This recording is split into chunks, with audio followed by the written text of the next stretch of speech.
Саламатсыздарбы, урматтуу кыргыз журтум. Кут кудуреттүү улуу табылга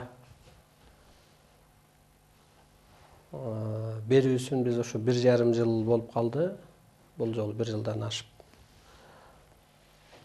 Ошо периштелик сыпаттан пендечилик сыпатка өтүп кеткен адамзатты, кыргыздарды алыбыздын келишинче сөз менен, ошо бийик энергия менен өстүрүп, өйдөлөтүп, улуулук сыпаттарга калыптандырып, ошо касиетин таанытып, жашоого жаралуу максатын жеткирип атабыз.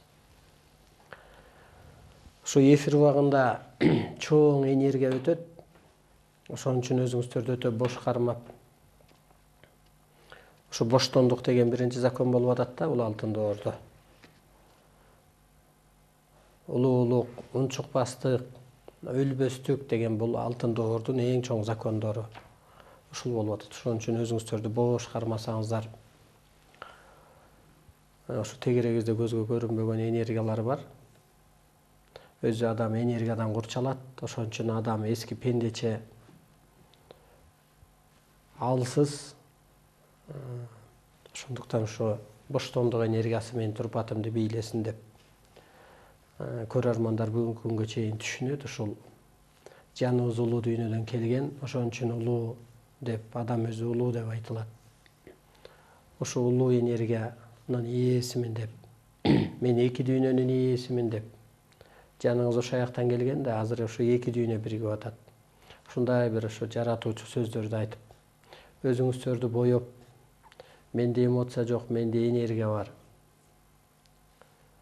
Мен улуу түшүнүктүн ээсимин деп, мен асман жерге саатына көңүл бөлүп турам. Мен арбайдын жүзүмүн, мен табияттын өзөгүмүн деп. Табият мээрим, адам мээримдүү болсо табият да мээримге өтөт экен да. Ушундай өзүңүздөрдү жазап, мен ушу жашоонун үнүмүн, мен жашоонун боёгумун. Менде оору жок, менде оомат бар, менде кырсык жок, менде кызмат бар. Ошо кызматымды алайын, энергия алайын, өзүмдү тааныйын, жашоого жаралуу максатын билейин, эскичиликтен чыгайын деп, ошо өзүңүздөрдү бош кармап отуруңуздар. Бүгүн ушул бүгүнкү темабыз ушу доордун күнүмдүк кыргыз журтунда болуп аткан, дүйнөдө болуп аткан кырсык, кыйынчылык эмнеге болуп атат, ушул жөнүндө болмокчу. Ошо кыргызда бекер айтпайт, Кудайдын буйругусуз куурайдын башы сынбайт деп. Кудайдын буйругусуз 40 жыл кыямат согуш болсо да ошол жердеги кумурсканын буту сынбайт деп. Карасаңыз эми ошо Кудайдын буйругусуз куурайдын башы чындап сынбайт да, мал барбаса мисалга. Же болбосо Кудайдын буйругусуз чындап эле кумурсканын буту сынбайт да. Сактайм десе Кудай күйүп аткан оттон сактайт дегендей.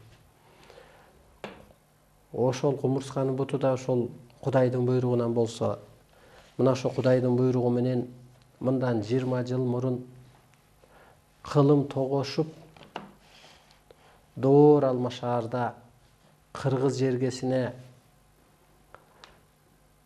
адам ата көрүндү. Бирөөлөрдүн көзүнө Манас ата, бирөөлөргө Жайсаң ата, бирөөлөргө сүрөт, бирөөлөргө бир кара сөз, бирөөлөргө ыр төрүндө ар кандай ошо бир байланыштар берилип атат. Бул ааламдык байланыштын баардык максаты бирөө гана. Ошондо адам ата көрүнүп, Кудайдын буйругу менен адамзатка өнүгүү программасы түшөт деди. Программа, анан закон түштү, сунуш тапшырма түштү.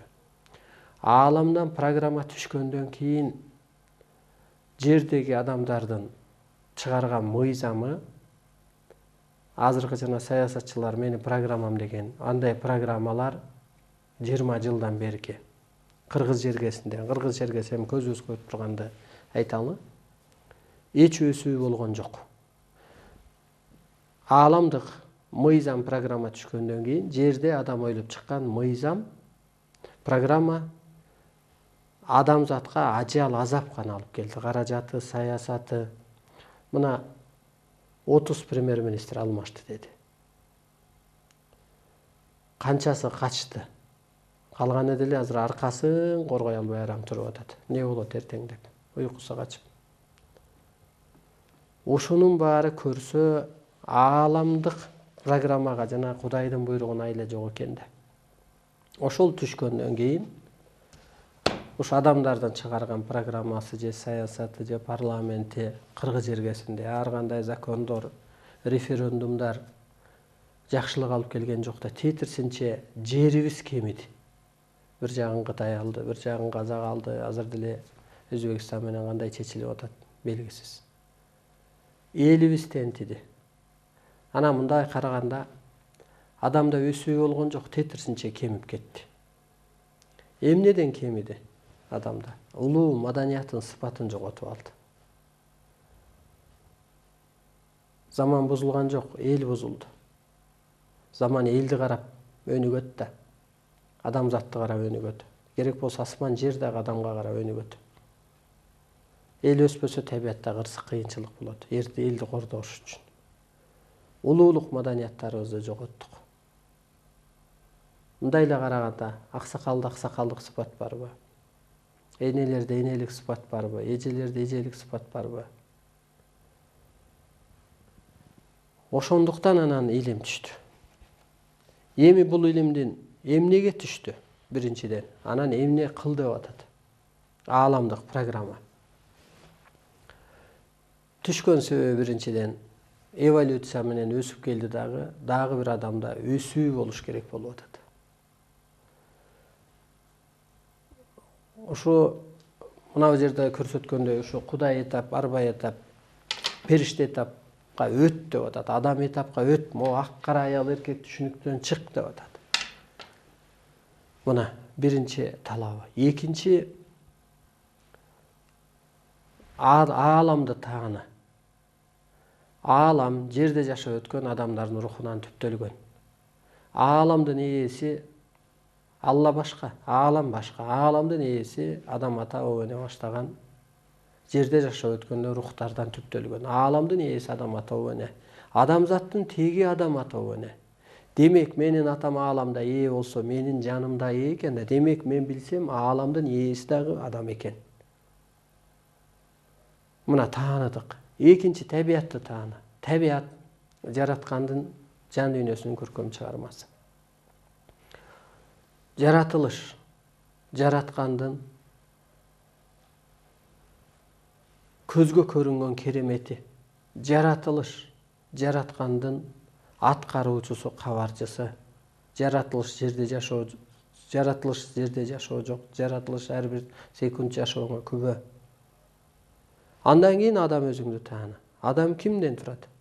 Денеден, анан жан достон. Жан арбай ааламдан келген, ааламга кетет. Кызматка келди.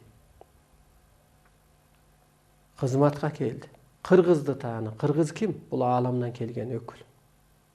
Далилдери, дастандары, байланыштар, нурдан жаралган эл. Сен ошондо ааламды таанаганда сен аалам менен гармонияда болуп атасың. Аалам менен гармонияда болсоң, сага арбайлар, ааламдык күчтөр, улуу күчтөр же орустар айткандай высшие силы же жогорку кеңеш дегендей жогорку күчтөр сага түш аян берип атат. Төлгө, белги, сыр менен жашооңду жетектеп, теңдеп, түстөп туруп атат. Гармонияда болсоң, түшүнсөң. Мына мен ошонун сөздөрүн айтам. Алардын сөзүнүн укугун коргоп атсам, алар менин укугумду коргоп атат да. Анан табият менен гармонияда болду. Сен табият менен таттуу мамиледе болсоң, жөлөмөгүч дегендин баары ушу табияттан чыккан, Дарстан Жолборс, Кабылан дегендин баары, Ажыдаар, Акчылаан дегендин баары. Мына гармонияда болуңуз. Анан адам. Адамдын жаны ааламдан келген, жерде жаман дебе. Баарыбыз ушу ааламдан келгенбиз.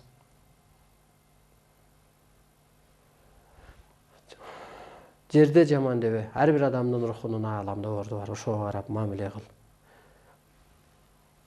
Бирөөнүн көңүлүн оортканың, Кудайдын көңүлүн оортканың. Ошондо эле анан баардык нерсе жоюлуп атат да. Улуу маданиятка өткөндө, мисалы мына бир мамлекетте бир үй бүлө деп элестетели. үй бүлөдө тынчтык болсо, улуу сыпат болсо, ырыска ошондо келеби? Кут ошондо келеби? Анысы кандай улуу журтту биз маданиятын улуулук сыпатка калыптандырсак, улуу сыпаттардын ошол убакытка жараша маданияты болот да, маданиятка жараша саясат болот. Караңыз, мына ааламдын талабы программасын айтып атам. Андан кийин коррупцияны токтотобуз дейт кара күч менен. Кара күч менен кантип токтотосуң? Адам өзүн тааныса кой. Бул мага ырыска эмес. Коймо тегерегимде көзгө көрүнбөгөн ээлер турат. Жогорку күчтөр турат.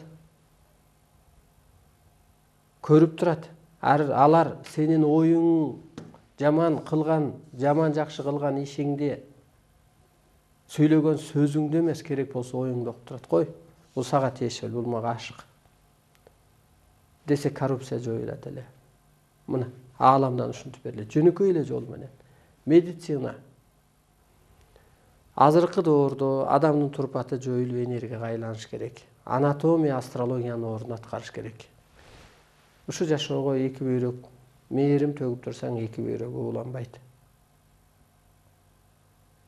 Мисалга, могу пенделерди сиңирип алып, оюң менен рахаттанып, баягы көзүң менен жаман нерсени өчүрүп, мисалга, анысы кандай бул байкуш жан дүйнөнүн жаратылганынан ошого ооруп атпайбы? Жаман адам жок да, жан дүйнөсү жабыркап калган турбайбы?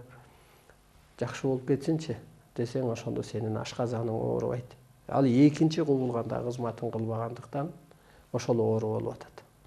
Бул кетиш керек белем маданият министринде, билим берүү министринде, медицинада кетиш керек эле. Андан кийин ар бир адам аалам жерге, аба ырайына таасир этерин билип, мээримдүүлүктү мүнөзүнө калыптандырсын.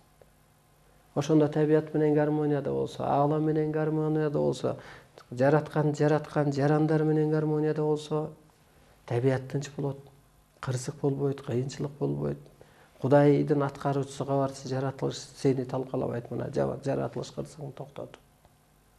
Бардык нерсе улуу маданиятка өтүүдө болуп атат. Ошон үчүн ааламдан программа түшкөндөн кийин азыркы адамдардын чыгарган программасы, ар кандай түзгөн саясаты эч жакшылык алып келген жок. Мына көзүбүз менен көрсөттү. 27 жыл деп атат, бирок бул ааламдык программа түшкөнүнө 20 жыл болду. Адам ата өзү 20 мүнөт кечигип келип атпайбы? Демек ошо эми энергиясы толду. Көзүбүзгө көрсөттү. Ошентип, урматтуу журтум, азыр ушул адамдын бир адал жери калбаптыр. Табияттын бир арам жери калбады. Чындап эле адамда бир адал жер калдыбы? Клеткаларыбыз булганды. Бул жерде адамды улуулукка үндөө болуп атат. Улуулукка өстүрүү, периштеликке жеткирүү болуп атат. Азыркы адамдар кошоматчылыкка сүйрөп, жаштарды институттан кетиребиз деп, акча алып кел деп, голосуңду бер деп, мисалга, пендеге айлантты, карартты. А пендеге айланганда биз кантип периштеге айлантабыз? Татаал, өзүнө да оор. Анан Кыргыз өлкөсү ушу менен түптөлөт. Мына сүрөттөгүдөй, мына сүрөттөгүдөй. Кыргыз өлкөсү түптөлөт, анан дүйнөгө көчүрүлөт. Карасаңыз, ушул жаңы идеология, жаңы түшүнүк, ушул улуулук сыпат менен Кыргыз өлкөсү түптөлүш керек. Анан дүйнөгө башчы болуш керек, үлгү болуш керек. Демек, ушу бурулуш кылчу мезгил келди. Ар бир адам ата теги арбайыңар асманда карап турат. Ала тооңор аркаңарда. Тоодо, жерде да чоң энергия бар. Топудай кыргыз күтүп турат. Ата тегиңердин арбагын актагыла азыр. Бул отурумдук нерсе бүтө берет, күнүмдүк нерсе. Сиздер улуулук үчүн өсүп кетиңиздер. Жердешке бөлүнбөңүздөр сиздер. Жер үстүндөгүнүн баары жердеш, биз көрүп аткан күнүбүз, ичип аткан суубуз, дем алып аткан абабыз бирөө. Азыр жер энени сактап калышыбыз керек. Адамзатты сактап калышыбыз керек. Эмнебиз менен дегенде, энергиябыз менен. Батанын да энергиясы бар да. Ал куру жалак эле мынтип жаап аткан жок да. Сөздүн да энергиясы бар да. Мына жаман айтылган жерде кут качат болуп атат. Мына улуу кыргыз жаман сөздү оозанбайт. Жакшы атты угузуп узатып коет, антпесе куту качат деп. Мына караңызчы энергиясына. Улуу кыргыз жалган айтпайт. Жан дүйнөсү жарда адам жалган айтат. А жалган айтылган жерде жакырчылык болот. Энергиясына карайлычы. Ошентип урматтуу улуу журтум, азыр өзүңүздөрдү тааныңыздар. Жаныңар, рухуңар кайда барат? Ааламга барат. Өссө. Биз бул жөнүндө сабак өткөнбүз. Мына жокко чыгарсаңар. Жокпан дарбайың. Анда сени ким коштоп колдоп атат? Жана могу мусулмандар, ооба бир эле Алла бар, башка эчтеке жок дегенде эле бул мындай азыр мына биз айтып чыккандан кийинби, же эл өсүп атабы, чала молдо дин бусат деп теледен деле көрсөтүп баштады го. Анысы кандай ошо бир чала нерсени түшүнүп алалар, ошону пир тутуп алган. Көргө сурак барат дегенде жөн эле жыгылып калайын дейсиң да. Көр мындай турса, анын тикесинен тургузуп алып сурак кылат дейт. Каяка сурак кылат ал тыйылын. Аны биз далилдеп бердик. Адам тили ооздон калганда сурак кылат деп. Мына бул жерде Кудайдын программа законуна карап ушундан окуп бердик. Урматтуу улуу журтум, өзүңүздөрдү таанып, улуулукка буруп калыңыздар. Утуш алып калыңыздар. Ата тегиңдин арбагын актап кал. Кантип? Мүмкүн согуш убагында жаралды, күнөө кетирди, бирок сени жаратып кетти да. Алар деле азыр далбастап атат, түшүңөн берип атат.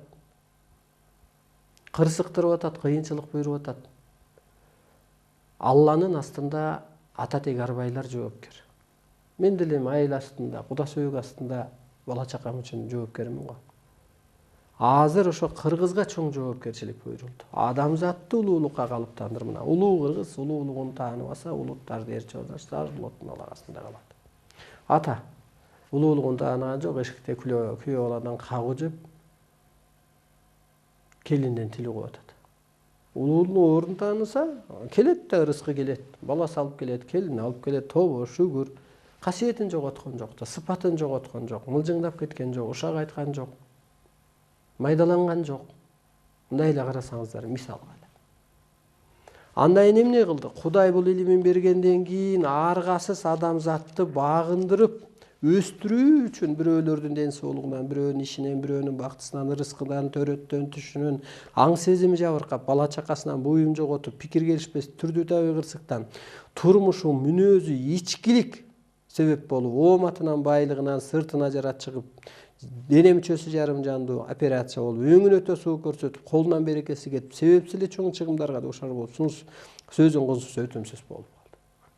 Ошентип аргасыз алып келет. Ал убакта лидер партиялар сени сактап калбайт да. Сен өзүңдүн ата тегиң сени кырсыктырып атат. Бир гана доор мыйзамы сизди сактап калат. Кудайдын кудурети сактап калат. Теңирдин тегиздиги сактап калат. Бул өс деп атат. Балаң өскөчө деле тилде урасың го, бул башыбыздан өтүп атат го. Тетирленсе, өйдөлөсө, укпаса, ишаратыңды түшүнбөсө, тилмеш турбайбы? Сиздерде табык ыйлым турбайбы? Мындай карасаң ушу кыргыз ушунча деңгээлге түшүп кетти. Энелери ушунча деңгээлге түшүп кетти. Мына кече бирөөнү бирөө камап атат. Эми камайт да, акчаны кадимкидей эле берип атат. Уюштур деп чиймелеп атат. Өлө албайт, эмне болду, мага алба, оорун асып азыр ага. Бир партиянын лидери, ошо Канат Исаев деген. Аны колдоп таластай тиги митинг кылып атат. Уят нерсе да бул өзү. Теңир жазалап атат. Урматтуу улуу журтум, тең деп атат. Биз гезитте бердик го, жалганчылардын жүзүн ачат деп. Карапайымды Кудай сыпатка айлантат деп. Өз башыңар үчүн күрөшкүлөчү силер. Чындык үчүн күрөшкүлөчү. Өстүрүп алгылачы, мо кырсыктан кутулуп алгылачы. Мына аалам мыйзамы түшкөндөн кийин адам жеңилди. Адам акылы мындан ары эч нерсени чече да, жетектей да, токтото да албай атат. Башчылар эле эмес, адам өзү. бийлик дагы үйдөн издебегиле. Өзүңөрдөн издегиле. Өзүбүз жаман болгон үчүн ошондой. Биздин көзүбүз таш үчүн ошондой адамдар чыгып атат. Кинодо деле бир жаман ролду бирөө аткарганда анан жакшы адам көрүнөт да. Ансаңарындай бир жерде дагы ошол көзүбүз таш ачыш үчүн ушундай болуп атат. Азыр ар адам өсүп кутулат же өлүп кутулат. Мына программасы турат. Мына закону турат. Мына кырсык ааламдык кызматын адам аткарбаса Кудайдын ачыктан эскертүүсү. Мына мен кутулуп атам. Күндө изденем. 1 мүнөттө бир доор өтүп атат деп убакытты чындыкка пайдалан. Жок дегенде өзүмдү бошотуп энергия топтойм. Анан жаза коем. Басып кайра ойлонуп кей бергенде ал келбейт да.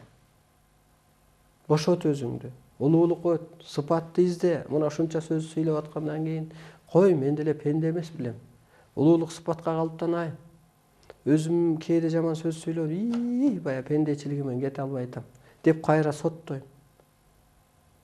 Мен өзүмө жаман сөз жок. Мен ааламдын бирөөлөр бир партиянын өкүлү катары баратса, мен ааламдык программанын өкүлү катары барайт. Карачы, Кудай кандай дайын деп келет. Биринчи көзүбүздү ачат, ылдыйлап түшүрүп. Азыр ар адам өсүү керек. Секет болоюн энеке, атаке, агам, эжем, жеңем. Сен үчүн балаң кырсыгып атпайбы? Сен улуу жол таппаганда бала чакасы кырсыгат деп турат. Баладан сизге жакын не бар? Келчи ошону кырсыктырба. Жакшы көргөн жериңен кармап атпайбы? Мына падышалар нени жакшы көргөн? Бийлигинен, ооматынан. Кубалап үйдүбү? Ооматтын ордуна доомат келди. Ой, могу кресло, бийлик хандыкы. Бул өзү чоң энергия. Бул жолун тапсаң сени кучагына алат, багыт берет. Жолуң таппасаң тебет. Бул чоң энергия да бул. Калыс хан Кудайдын көчүрмөсү деп турат го жерде. Калыс хан жөнүндө, же калыс адам жөнүндө, же касиеттүү адам жөнүндө ушак сүйлөгөнгө болбойт. Мазактаганга болбойт. Аны мазактасаң өзүң маскара болосуң деп турат го. Кудайдын жердеги көчүрмөсүн, бир адамдын, чын эле бул жердеги бир кудайлардын башчысы да мындайча айтканда. Ошон үчүн өзүңөрдү таанагыла. Өзүңөрдөн баштагыла. Өзүңөрдү соттогула. Периштелик сыпат барбы? Эркектик сыпат барбы? Же мен пендечиликке берилип алдымбы? Ушунча нерсени ачып берди го Арстан Алай. Ушунча нерсени программа катары берди го. Бул чын эле программа катары эле түшкөн. Жөн тема. Аны жөнөкөйлөштүрүп, түшүрүп, кайра өзүңдү сотто бирееттеп мына. Бир сөзү менен жалган тапсаң, бир сөзү менен бир кынтык тапсаң, бир сөзү менен бир күмөн тапсаң айтыңызчы. Кайсы суроого болсо мен жооп берейин. Бүгүн терроризм, дин кимге жакшылык алып келди? Бүгүнкү күнгө ал туура келбейт. Бөлүп атпайбы ак карага, жаман жакшыга? Азаптап келип атпайбы? Түндө туруп ал сыйын ал бул кыл деп. Ал бүткөн доор, ал эволюция. Ушуну түшүнүңүздөр, урматтуу мусулмандар. Дагы өсүш керек. Сиздер бат өсөсүздөр. Анткени сиздерге Кудайга болгон ишеним өтө чоң да сиздерде. Сиздер тез өсөсүздөр. Тез өсүңүздөр. Өзүңүздө ошол кудайлык эмне деген сыпаттар бар, ошону калыптандырыңыздар өзүңүздөрдү. Пайгамбарлык сыпатты сыртыңыздарга эмес, кийимиңиздерге эмес, ичиңиздерге калыптандырыңыздар. Эмне деген касиеттүү адам болгон ал. Байланыш алган ал. Анын жүрөгү ак болгон, ошон үчүн байланыш алган. Анын жүрөгү ак болгон, ошон үчүн Кудайды көргөн ал. Ак адам, мына жерде Адеми деген кыз Кудай жарыгы деген китепти жазып чыкты. Кыргыздын кызы. Манас атам мени жетелеп барды Кудайга деп атат. Манас ата мен күйүп кетпейинби десем, жок алдыңа кетейин, сен аксың. Сен күйбөйсүң, каралар күйөт деп айтты деп. Периштелик сыпатты өзүңүздөрдү калыптандырыңыздарчы. Периште мынтип айткан деп жүрө бербей. Азыркы доордун талабы ушул болуп атат. Анан жарат, жакшы көр, макта, бөлбө сен эч кимди. Бөлүүнүн өзү болбойт каягында. Сен кирдеп калып атпайсың, таң аткыча башың ооруп, кыжаалат болуп. Ошон үчүн анан өсүп кеткен окумуштуулар бар. Ар нерсени иликтеп алган адамдар бар. Ошон үчүн сиздин сөз жакпай атат да. Бараткан багытыңыз, ичиңиз менен сырткы сөзүңүз окшобой атпайбы? Касиет энергиштебей атпайбы? Сизде энергиштесе, кыйган никеңиз ажырабайт эле да. Кылган дуаңыз кабыл болот эле да. Энергия жок болуп атпайбы өзүндө? Өзүңүздө. Ошон үчүн иньяндан чыгыш керек. Ак карага бөлүп коюп атпайсыңар силер кайра. Аялды бөлүп коюп атпайсыңар. Аял деген үйдө отуруш керек. Бул буюм, бул төрт. Аял бирерге тийиш керек деп мисалга. Жок да, аял эркек өзү жок да. Өзү бир эле бүтүмдүк да. Жанында аял эркек жок. Мына кенедей балдар түшүктө бир жата берет, окугуча, чоңойгуча. Анан кийин бир организмде бир пайда болгон кезде анан аял эркек болот. Жанда жок да аял эркек. Мына бөлүп коюп атпайсыздарбы сиздер? Кетип калбайсыздар, 4 айга кетип калып атпайсыздар. Тиричиликти, турмушту жашоону таштап коюп. Анда мына бүгүнкү күндө ушу Алланын сөзүн айтып кайтпас болсоңор, анда башатыңарда турган чубак саясатка, партияга кирип атат го. Аркаман ошо эл ээрчит деген бул эми уят нерсе да. Бул үндөө мындайча айтканда. Көрдүңүздөрбү, урматтуу улуу журтум, ааламдан программа түшкөн. Бул дин эмес. Бул намаз оку деген жок, бул чектөөгө кир деген жок. Тетирсинче баарын жакшы көр. Өз өйдө эле деп атат. Бала чоңойгондо эле менден келме, келчи, ордумду басчы дейт. Мына булар жалган десеңер, коомду карап жүрөсүздөр, саясатчылар карап жүрүш керек. Ата жолу деген чыкты. Ата жолунда аталар бата чыгарып атпайбы? Бир ата эле барган 30 кишиге бата чыгарат. Мен угушума караганда. Анан дейсиң, демек булар көрүп турат турбайбы? Бир атанын ушунча керемети бар турбайбы? Мурун жок эле го бул нерсе. Бул ошо адамды өстүрүүнүн бир этабы. Андан кийин арбайдын этабына сен отур. Аны да куткар. Ал байкуш сени багыт берип атпайбы? Эми күнүгө эле ата не дейсиң деп эле анан эле Түркистанга жөнөш керекпи? Күндө эле ушу мал союунан эле Байтык атага жөнөш керекпи?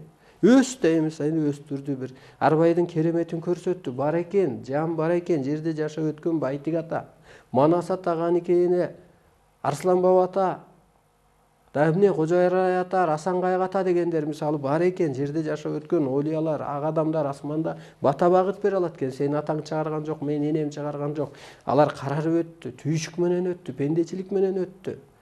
Аалым дейбиз, ак адамдар ошого жетиптир. Караңызчы, бар экен. Демек сен азыр ошонун ордуна отур болуп атат. Арбай этапка өт.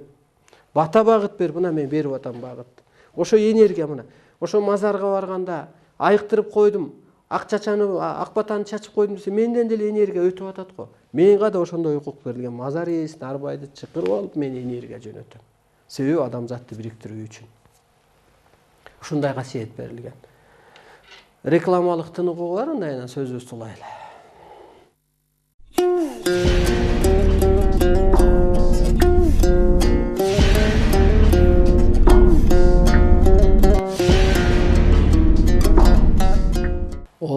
Урматтуу улуу журтум.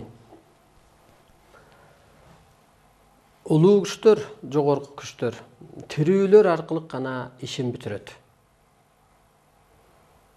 Мына бирөөлөрдү тандап алып, сен жашоого жаралуу максатың ушул деп жаздыртты. Мисалы мына Эргешбай атаны жаздырта берген. Муну ким алып чыгат деп суроо кылганбы? Ошентсе, аны биз башка жакта даярдап атабыз деп. Бир күнү Эргешбай ата көрө эле келем да, бир ата келип эле алдыңа кетем, баламды таптым, ал бул деп эле ушинтип эле кары киши. Эми ал кезде да мен жан дүйнөм жарды, ылдыйраак түшүнө албадым, жакшы да кабыл ала албадым. Чындыгын айтканда ошентти. Көрсө алар да эңсептир да, бул качан чыгат деп, мына рухтар менен сырдашуу. Азыр 4 эле китеби чыкты, дагы 100 китеби турат. Анын бир мезгили келер. Өйдөлөтчү, адамды гана өстүрчү. Ошонун баары. Адам ата көрсөткөн, көрүнгөн эне, могу илимдин башын жазган эне чакыртты.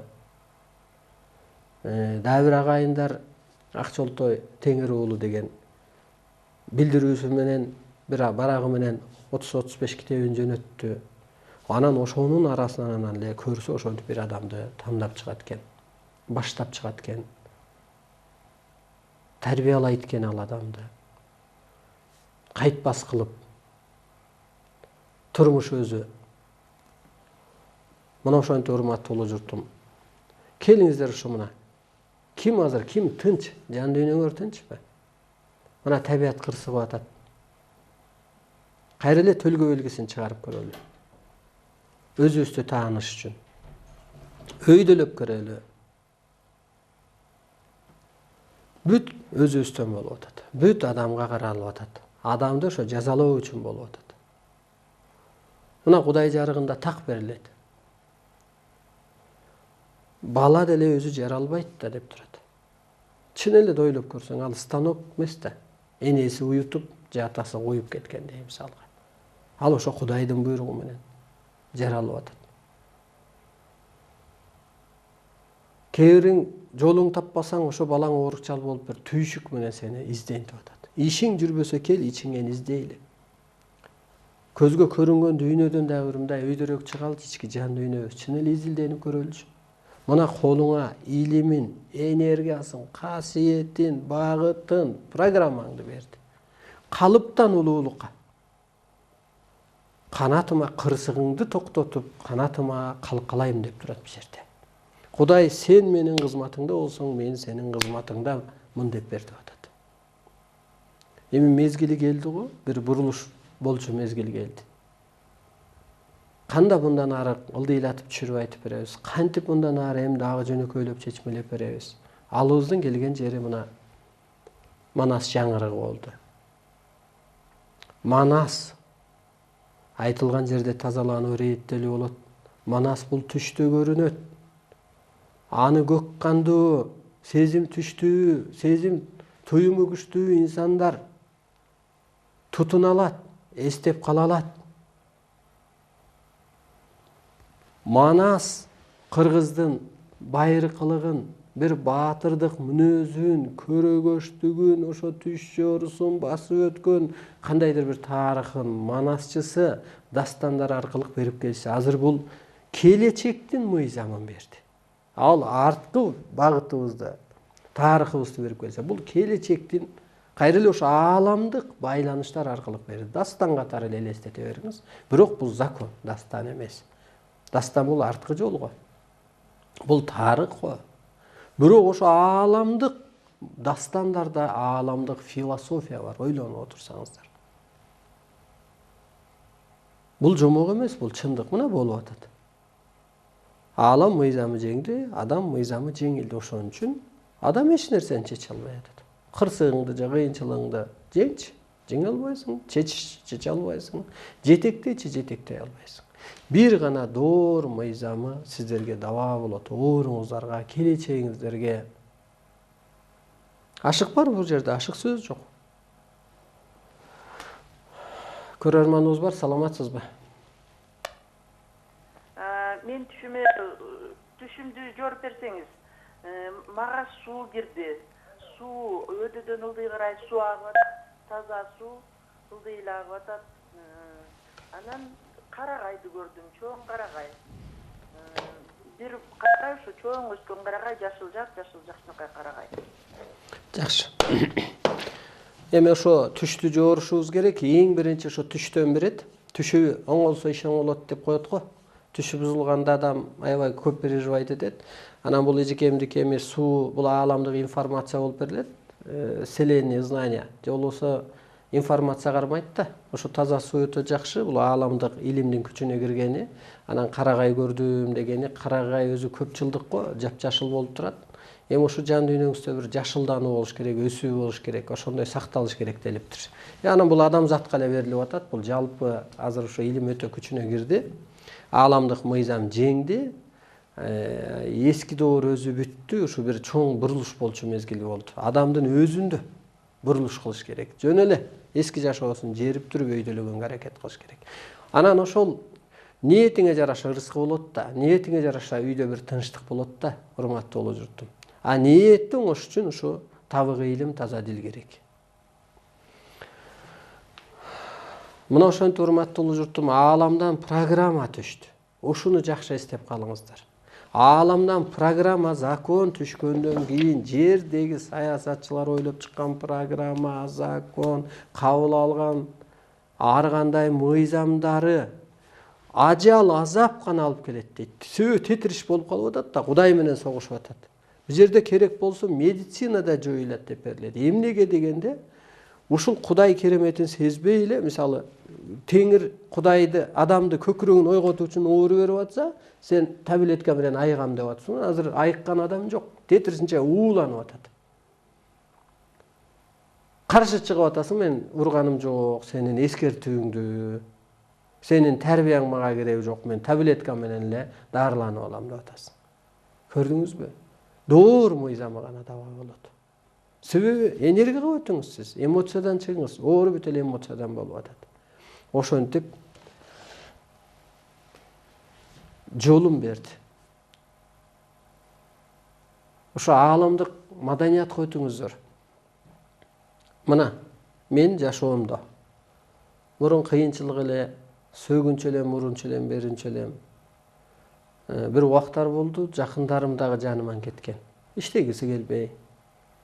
А көрсө ошо сыноо мезгил экен, өткөөл мезгил экен мен үчүн. Азыр мен кызматымдамын, ааламдык кызматымды кылып атам. Тегерегим, көңүлүм тынч, кайгым жок, карызым жок. Түш токтап, 1 саат токтап турсам да түш көрөм, түндө да түш көрөм, изденүүдөмүн, ирээттөөдөмүн, кызматымды кылып атам. Карасаңыз, ошо адам кызматын кылганда эле кырсык токтоп Кудай канатына калкалайт болуп атпайбы? Сиздер да ошо Кудайдын канатына калкалангыла өтүңүздөр.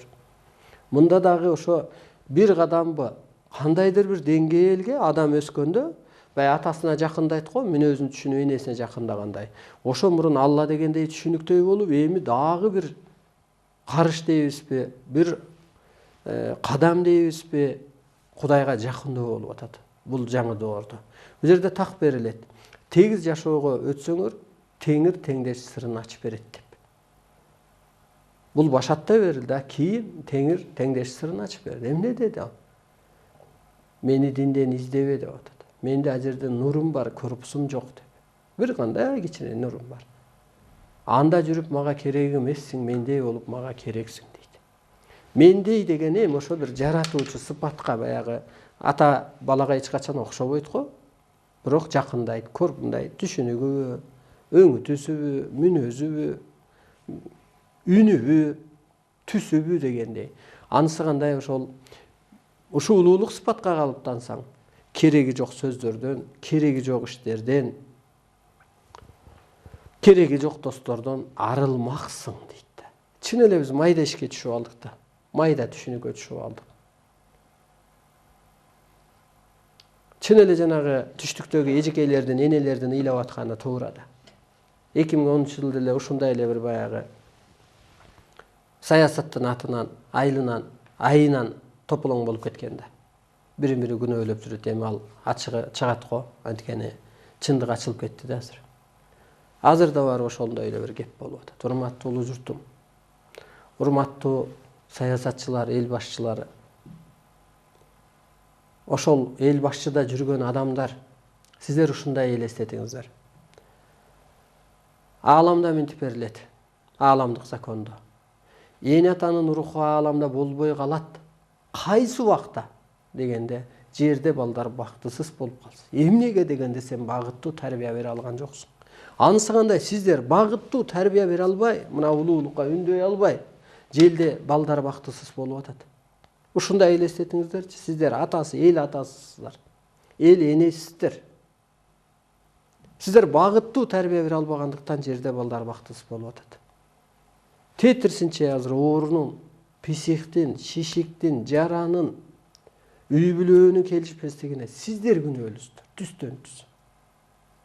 Себеби адамды эмоцияга алып барып коюп атасыздар да, кошоматчылыкка, эки жүздүүлүккө тарбиялап коюп атасыздар. Пендени периште болуп төрөлүп келди, анан үйүндө жүрүп студент болуп келгенде ошону кайра кошоматчылыкка тарбиялап атасыздар. Мугалимдерди кошоматчылыкка тарбиялап, андан тарбия алган балдар, энергиясы эмне болот анын?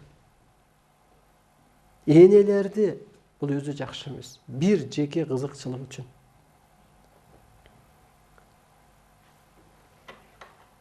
Кыргыздын көзү ачылды, алдоо кыйын.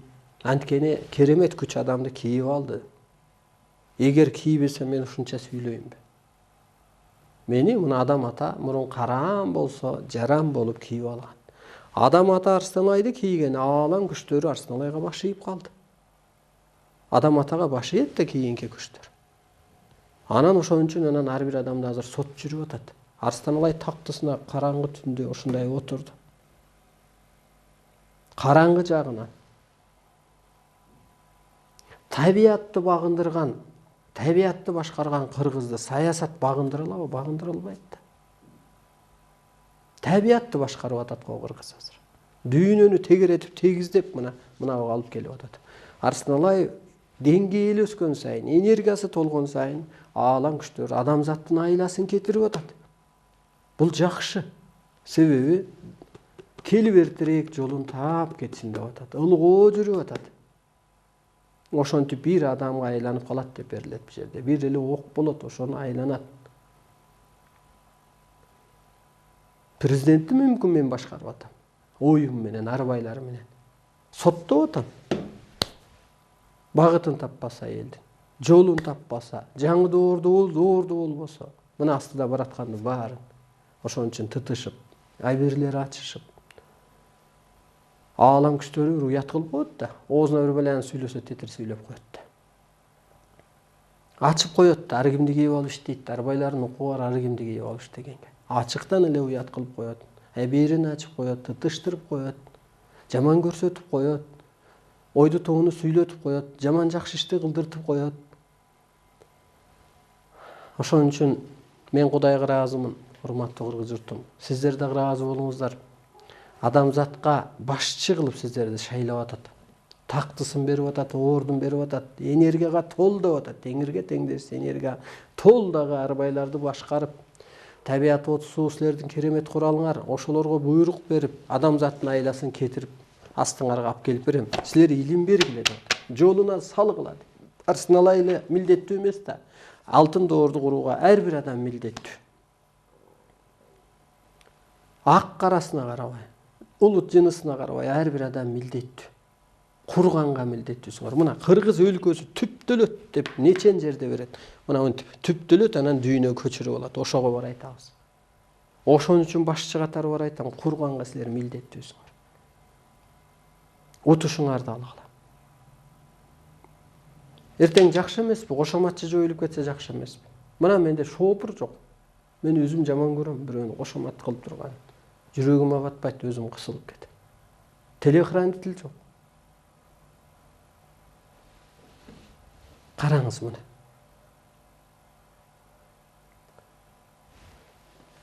Мына ошентип отуруп урматтуу журтум. Ушул Кыргыз өлкөсүндө биринчи бейиш башталат. Бейиш деген мына адам бардык нерседен чыгат да жан дүйнөсүндө бейпилдик болуп калат. Адам о жерде жыргап, мээрим төгүп, баарыбыз ааламдан келген өкүл экенбиз деп бирин-бири мээрим төгүп калса, табият тынчып калат, табият гүлдөп калат. Мен айтканым чындык зимани будет деп. Бул чындык. Бул айтылыш керек эле. Ал өзү бир чоң жан, өзү бир чоң энергия. Энергия болгон үчүн күлүп атпайбы адам? Бул болсо эмне аны күлкүлүү бир нерсе деп коюптур, аны эмне болуптур? Андан жаман сөздөр айтылып жүрөт го. Чоң энергия ал. Ал өзү бир чоң закон. Ал өзү бир чоң сыйкыр сөз. Ал бир чоң көкүрөктү ачуучу бир күлүч. Акырында барып туруп адам ушундай көкүрөгүндө азыр муз болуп калган. Ошон үчүн мынауну чече албай атат, сиңире албай атат. Эскичилигинен чыга албай атат. Көкүрөгүнө эми бир улуу психология кирип кеткенде көкүрөктө кыш жоюлуп кетет. Бул жерде муз тоңгон деп берилет ааламда. Анан табият гүлдөйт, бейишке айланат. Мына бейиш деген өлкө Кыргызстандан башталат. Бейиштин башаты кыргызчылык өлкөсүнүн түптөлүшү. Кыргыз өлкөсү түптөлөт ушу жаңы идеология менен. Коррупция ошондо токтойт да. Мисалы мен азыр бирөөдөн кой, эмгегиме аспы көп бала кой дейм. Мага эмне кереги бар аш оокаттын? Асман көрүп турса, бирөөнүн көңүлү ооруп турса, ошо азыр бизнесмендер, бийликтегилер карапайым элди силер кыспагыла. Карапайым элдин касиети менен ишиңер жүрүшүп атат, бизнесиңер ошондон өнүгүп атат. Карапайым элдин касиети менен сиздер ошол Карапайым эл сиздерди багып атат, көчөдөгү гаини багып атат, анын начальнигин багып атат. Ошолордун айынан силер дүйнөдөн акча алып атасыздар.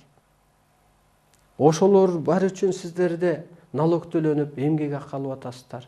Кыспаңыздар. Алардын ичинде чоң жан бар. Карапайым адамда өтө чоң касиет бар. Көңүлү ооруп турган адамдын ичиндеги көңүлүн оорута көрбөгүлө. Ушуну билиңиздер. Жанагы эже агайындарды кыспаңыздар. Периштелик сыпат бар ошо медсестра врачта. Сиздер духун көтөрүп гана багындыра аласыздар. Жаратып, сен периштесиң деп. Чын эле кыргыз бул периште. Нур, энергия, өзү кут. Кудайдын эле куту бул. Кыргыз жоюлуучу улутпу? Же жомоктошуп өнүкчү кутпу деп берилет ааламда. Жомоктошуп өнүкчү кут. Кыргыз жоюлчу улут эмес. Дүйнө эле жоёбуз деп атат го. Паспортубузга чейин атыбызды өчүртүп. Жомоктошуп өнүкчү кут кыргыз. Бул улут эмес жоюлуп кетчү. Ошон үчүн карапайым элден аябай чеберлеңиздер. Ошон үчүн жанагы кыргыздын улуулугу, бийиктиги, маданияты ошол утпайбы, эшиктен Кудай конок келсе, ушу менен да бир нерсе сынап келген жокпу, бул жүдөгөн адам экен, ичтеги деп энергиясын сыйлап, өзү ичпеген тамакты ошого берип, баласына бербеген ашты ошого берип атпайбы? Энергиясын сыйлаңыздар сиздер. Күйүп кетесиздер, күйүп. Могу жутунган тактыңар, жутунган бийлигиңер сиздерди күйгүзүп коет. Ал саясат болбош керек эле, ал жерде улуу маданият болуш керек. Улуу маданиятта улуу иштер болуш керек, улуу талкуулар болуш керек, улуу сөздөр айтылыш керек эле. Улуу ушу маданияттуу, маданият жагын өтө сыйлаш керек эле, ошолорго кам көрүш керек. Себеби маданияттуу адамда, маданияттын элдеринде акындар ыр жазып атат. Бул аалам байланышы. Аалам менен байланышкандар обон чыгарып атат. Бул ааламдын бир керемети, ошонун бир чоң энергиясынын бардыгы. Ушу Манас ата менен байланышкан Эргешбай атам Манас орденине татыбай калдыбы? Караңызчы, каяка түшүп кеттик. Жайсаң атамдын менен байланышкан Бүймайрам апам ушу Манас бир медалга, бир темирге татыбай калдыбы? Ошондо ушул улуу маданияттуу адамдар адамзатка багыт көрсөтөт. Ошолорду баксаңар, ошолорду аңдысаңар, ошолорду өстүрсөңөр, ошолордун сөзүн уксаңар. Мына мен ушу сумкам ошол ак үй менен көк үйдүн ортосунда жыртылды. Кулак үсүлөйүн деп. Ошолордун ар кемисине баргам. Канат Исаевге 2 жолу баргам. Иним, мондай. Мазактап телефонун берет. СМС жазсам, кийин айтат, аялыма жазып. Аялың телефон мага не бердиң? Ой, Канат, не албайсың деп. Көрдүңүзбү? Мен жаман ойду эчтеке суранып барган жокмун, алып кетчи деп. Күйгүзүп коет.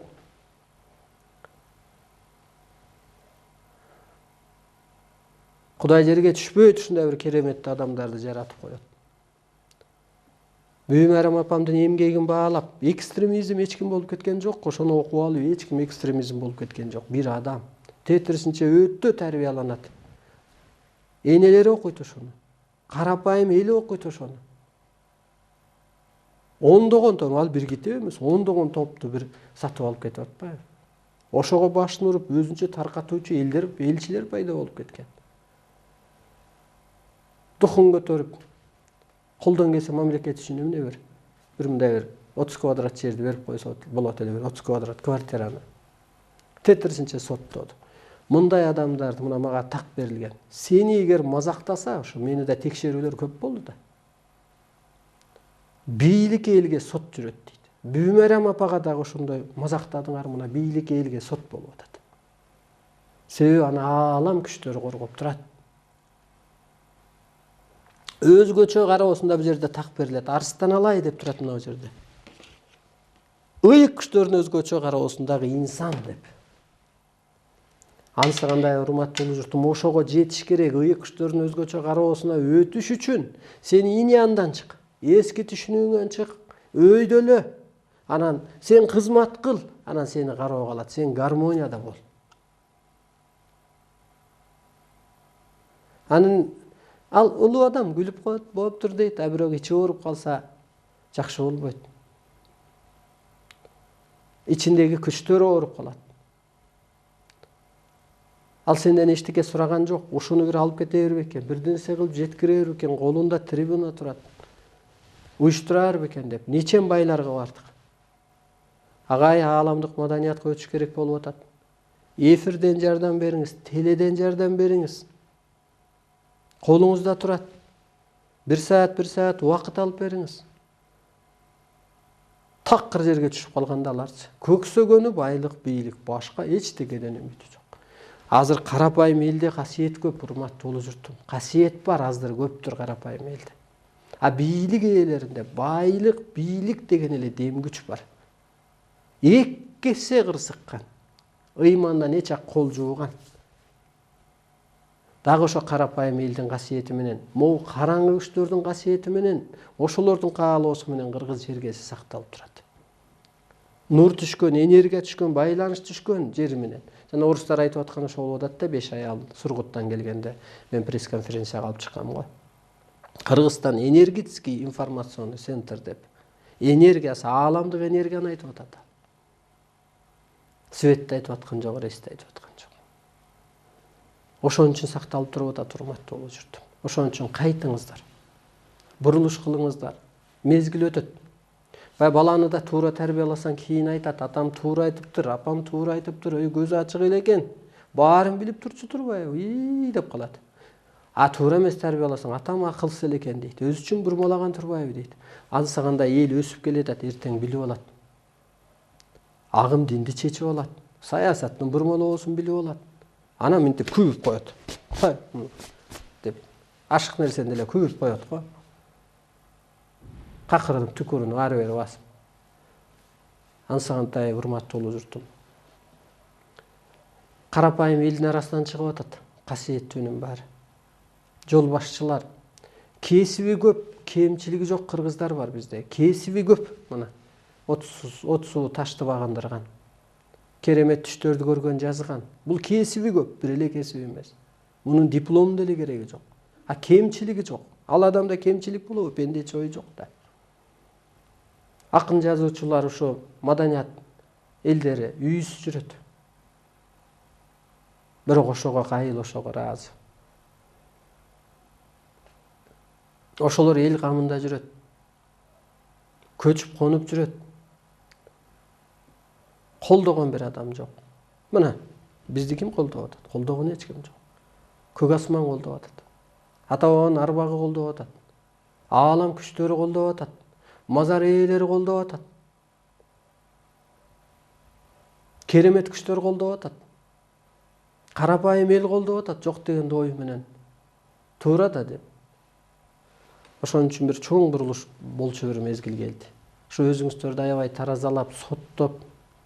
Мына мен жетишип кеттим дебейм, менде да бар кемчилик. Мен да өсүшүм керек. Мен да күндүк өзүмдү соттойм, күнүгө оңдойм, күнүгө таразалайм. Басып өткөн жолумду, келечегимди дегендей. Ансыгандай сиздер дагы ушу өсүп, өйдөлөп, бала чакаңыздарга зыяныңыздар тийбесин. Эртең тийип калат зыяныңыз. Сиз кыжаалат болуп ооруп калсаңыз, түйшүгүңүз балаңызга түшүп калган атпайбы, келиниңизге түйшүп калып атпайбы, кызыңызга түшүп калса, күйөө балаңыз сизди жериген атпайбы? Баары бир бала эмес да, ал өзүңүздүн бала эмес. Сасы берип жатсаңыз, же осондогон бир ооруга чалдыгып калсаңыз, энергияны кабыл албасаңыз ошого барасыз. Бириңиздер тарбиялаңыздар. Бала чакаңыздарды аяныңыздар. Эртерээк кысылып өлүп калсаң, сен үй бүлөнү сен мындайча айтканда подводить эткен болосуң. Келинчегиңди эки баласы менен калтырып коюп, бул дагы акмакчылык. Жана ичип басып кеткенге окшош. Ошон үчүн өлбөстүк үчүн, улуулук үчүн, мына бу жерде турат, өлбөстүк, улуулук, унчукпастык үчүн калыптаныңыздар. Эгер бул мына улуулукту уктуңбу, умтулууга милдеттүүсүң. Азыркы саясатчылар, бай бийлер, булар наркоман, мындайча айтканда. Наркоман сыяктуу эле кайра жулунуп атат да. Ай, эл не болду? Ой, эл не болду? Эл болгу баруу үчүн сен болуп атасың го. Эл не деп атат? Сөзгө бир жыгылып койсоң боло, бир сөзгө бир туруп койсоң боло. Аалам программасы закону түшкөндөн ошон үчүн адамдын айткан жана убадалары орундалбай атат. Бул жерде так берилет. Улуу кыргыз максаты жеңил болсо, жерине жерит, сөзү жел болот деп. Мына сөзү жел болуп, жерине жери атат. Максаты жеңил болгондуктан. Ошондуктан урматтуу улуу журтум, сиздер өзүңүздөргө ишениңиздер. Касиетиңиздерге ишениңиздер. Жан дүйнөңүздөргө ишениңиздер. Бизге бөлүнгөн убакыт соңуна чыкты. Мен эми ыраазымын ошо Темирбек Токтогазиев агайга түшүнүгүнө, кеңпейилдигине, төрөпейилдигине дегендей. Кандайдыр болсо да ошо көп адамды ааламдык түшүнүккө өткөрүүдө, өстүрүүгө, мындай бурулуш кылууга ошо эфир аркылуу көп жардамдарды берди. Ошо түш чоруларыбы, кеп кеңешпи, энерги өткөрүүбү, менин байланыш телефонум 706 988 188 WhatsApp. Бул касиет энергия мен үчүн берилген эмес, жалгыз башым үчүн, ошо сиздер үчүн берилген. Сиздер эгер өсүп кетсеңиздер, эртең дүйнөгө башчы болосуздар, багыт бересиздер. Бирөөлөр үчүн бүгүн фермердин чарбасына керектей болсоңуздар, мына сүтүңөрдү, этиңерди же акчаңарды, жүзүңөрдү пайдалангандай. Сиздер пенделерге периштедей, булуттарга умайенедей, кызыратадай керексиздер. Ошон үчүн өзүңүздөрдү таанып, улуулукка калыптанып алыңыздар. Ыраазымын мен сиздерге. Эмки берүүдө көрүшкөнчө сак саламатта туруңуздар.